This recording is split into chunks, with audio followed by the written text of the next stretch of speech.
Now ये problem दिया हुआ है कि एक इंक्लाइन प्लेन है जो थीटा एंगल बना रहा है हॉरिजॉन्टल से, और यहाँ से एक प्रोजेक्टाइल यू स्पीड से राइट एंगल पर प्रोजेक्ट हो रहा है इस प्लेन से, और वो स्ट्राइक कर रहा है इस पर, यहाँ पर स्ट्राइक कर रहा है। तो you have to find the range of the projectile, right? You have to find the range of this angle is 90 degree, this angle is 90 degree.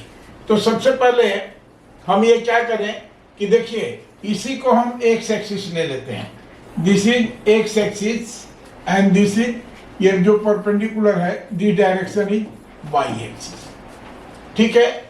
तो देखिए क्या होगा, अब जी के कंपोनेंट की हम बात करेंगे यहाँ पर। तो देखिए जी हमारा कैसा है, जी वर्टिकली डाउनवर्ड डायरेक्शन में होगा, राइट? जी वर्टिकली, तो ये एंगल थीटा है, तो this will be 90 minus theta, तो this angle will be theta, right? This angle will be theta, तो this is g cos theta, g cos theta, g का component normal to plane हो जाएगा, और ये क्या हो जाएगा, this will be g sine theta, g sine theta along the plane हो जाएगा। तो जाहिर सी बात है ये प्रोजेक्टाइल, अगर हम वाई एक्सिस की बात करें, इस प्लेन के अकॉर्डिंग वाई एक्सिस की बात करें, तो इसका क्या होगा, वाई एक्सिस के अलोंग इसका डिस्प्लेसमेंट 0 होगा। तो अगर मान लीजिए कि टी टाइम लग रहा है तो वाई एक्सिस के अलोंग डिस्प्लेसमेंट 0 होगा। तो we have 0 is equal to, देखिए यू तो सीधे है, तो u t minus half g t square. अब देखिए जी कितना है, जी कॉस थीटा, तो half g cos theta into t square, right? यहां से अगर हम सोल्व करेंगे तो वी हैव, देखिए t इज इक्वल टू कितना है, एक स्टेप और लिख लेते हैं, you t will be equal to, ये देखिए ये कितना हो जाएगा, g का वैल्यू, आइए g के टर्म में ही रखते हैं इसको, तो this is g/2 cos theta T square. तो यहां से सोल्व करेंगे तो एक तो t इज इक्वल टू 0 हो जाएगा, देखिए आप डायरेक्ट नहीं घटा सकते हैं क्योंकि इधर ले जाना पड़ेगा।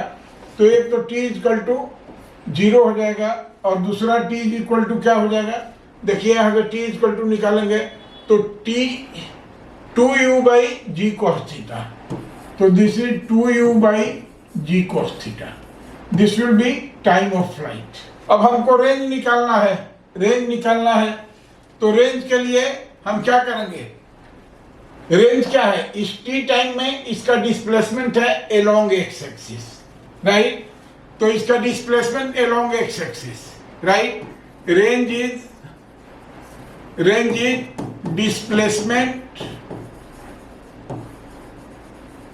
डिस्प्लेसमेंट अलोंग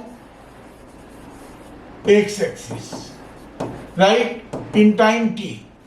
तो ये कितना हो जाएगा, देखिए इसका इनिशियल वेलोसिटी तो 0 है, चूंकि यू से प्रोजेक्ट किया जा रहा है परपेंडिकुलरली, तो इनिशियल वेलोसिटी 0 है, तो ये 0 हो जाएगा हाफ, और इस डायरेक्शन में एक्सीलरेशन कितना है, जी साइन थीटा, तो this is half g sine theta into t square, और टी का वैल्यू कितना आया है, 2u/g cos थीटा, तो this is 2u/g cos theta, g cos theta का होल स्क्वायर, राइट?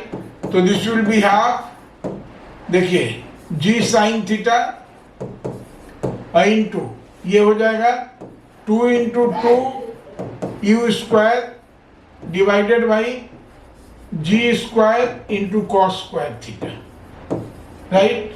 तो ये देख लीजिए, इस 2 से ये 2 कट गया, ये g से ये स्क्वायर कट गया, तो कितना हो जाएगा, this range will be equal to how much, देखिए यहां से 2u square, right? 2u square, और ये हो जाएगा sine theta, 2u square sine theta by g cos theta, g cos square theta, तो दिस विल बी रेंज। ये थोड़ा और सिंप्लीफाई होने की गुंजाइश है, तो this is 2 square by g sine theta, और इसको कर सकते हैं यार सेक स्क्वायर थीटा, ठीक है, या sine theta by cos theta, tan theta into sec theta, जो भी आप करें, तो ये आंसर है।